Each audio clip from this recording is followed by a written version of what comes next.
Welcome. Hi. So today we're going to do it's experience up. Oh, we're starting concept 2.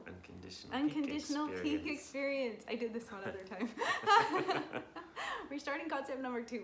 And this one's divided up into a bunch of smaller segments. Yeah, this Concept was a long 1 concept. was just do you 2, remember? but this one's long, so we divided it up. So at the beginning, help the hero understand what unconditional peak experience is and why it is the key to every result the hero wants. So that's my question for number 1, like in my guidebook. So what is unconditional peak experience is one question, and why is it the key to every result the hero wants? And then support the hero on how to master it. So how do I do that? How do I help my hero understand what unconditional peak experience is, and then help my hero understand why it's the result that every hero wants?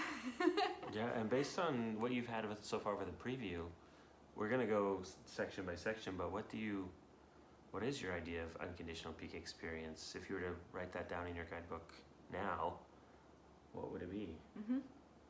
And yeah. Yep. And why is it the key? What is it and why is it the key? Mm-hmm.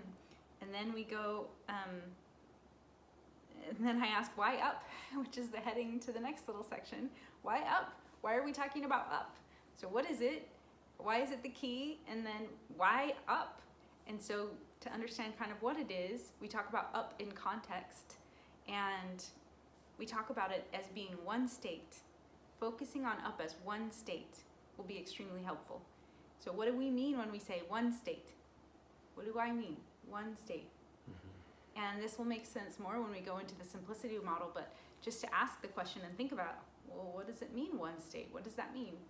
And then when in the next part, we go through 22 concepts, and we've divided them up by day. So we do one of I called it concept, but contexts.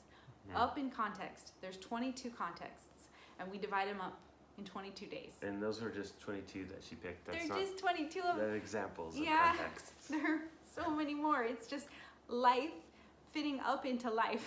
Mm-hmm. And so then think about why up is one state. Why do we need 22 ways to, or just 22 is just the tip of the iceberg, but why do we talk about it in 22 ways when it's just one thing, when it's just one state? And it really helps to understand what we mean by context. Mm-hmm. What do you mean by context? Mm-hmm.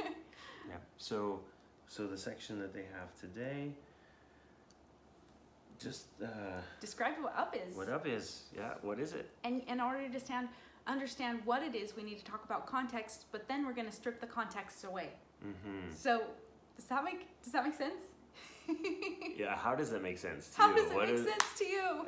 And if it doesn't make any sense, explain what parts of it don't make sense to yourself. Like, okay, I got this much, this part I don't really understand. That's a way to put it in your own words.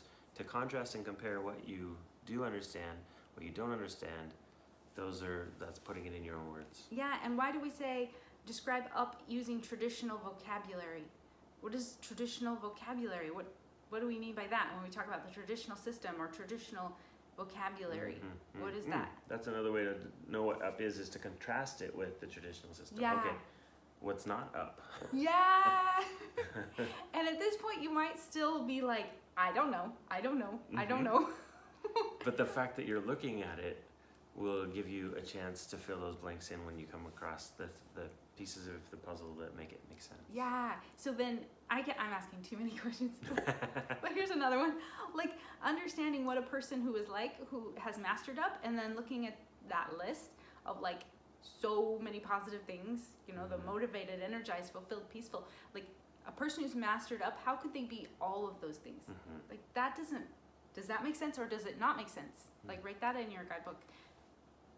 The things that don't make sense will actually be a clue to figuring out things in the future sections. So don't discount it just because you're like, I don't know.